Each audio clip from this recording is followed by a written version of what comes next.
This is a collection of first generation sealed in the shrink wrap 2012 of October iPad minis tech nostalgia that cannot be replaced and is no longer in production. So these are historic Apple collectible trends, just like other trends we've seen with Apple iPhones, the iPod first generation, and the original Macintosh. They have continued to appreciate at 25% once scarcity kicks in. The early stage value is lower until 20 years old after the appreciation accelerates. This is a premium product. The iPad mini is a first of its kind form factor compact portable, introducing the lightning port to iPad. Genesis Apple devices have historically commanded 5x to 50x multipliers over later generations when sealed. So it's important to buy stock. Don't buy one and set this on a shelf and never touch it for 50 years. Buy 10, buy 100. I don't think 100 are even available in 2025, so you kind of corner the market. And then the museums, the collectibles, artifacts, there's nostalgia, there's an early cult for these Apple devices that follow, and they're gaining a premium and gaining collector values as millennial and Gen Zs grow up with them and want to begin collecting these. And nostalgia is a major driver in tech to collectibles after 30 plus years out. So right now we're still in the window when you can buy these at an appropriate level. And the inflation tech antiques models, adjusted for inflation and collector premium, vintage electronics from the 1920s and 1950s now fetch $10,000 to $100,000 in museums or high-end auctions. Similar trajectories expected for early tech, mobile tech.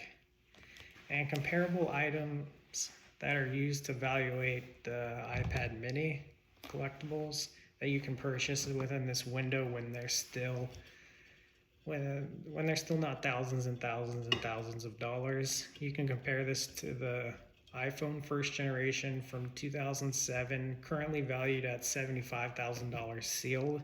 There's a massive demand due to the historic impact and sealed rarity, as well as the iPod first generation from 2001, which is currently selling in legacy auction collections and to museums for $50,000. It's an early digital music icon, especially rare and sealed versions. And the original Apple computers in 2025 are valued at $500,000 to $1 million used. Expect those values to rise, as well as a 1989 Nintendo Game Boy.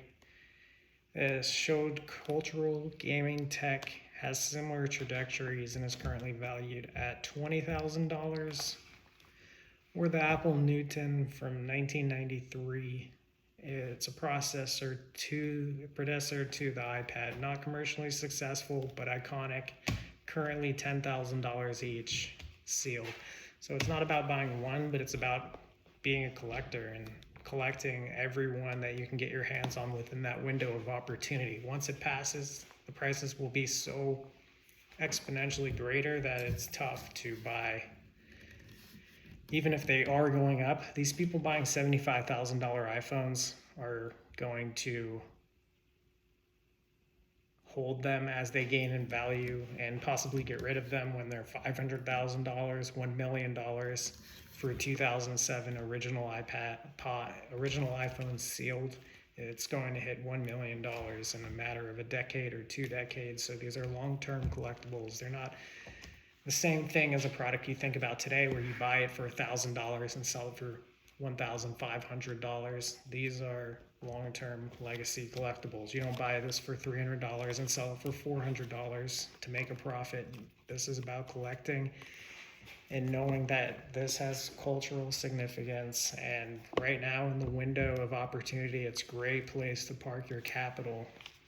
And it's physical, so you have something that you can actually put on a shelf.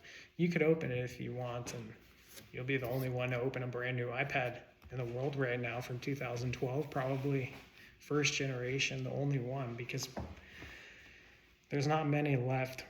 The window of opportunity to buy these products is closing, and after we see the 30-year mark of 2007, so 2047, these are going to be unavailable. They're going to be tens of thousands of dollars each at high-end auctions, museum quality.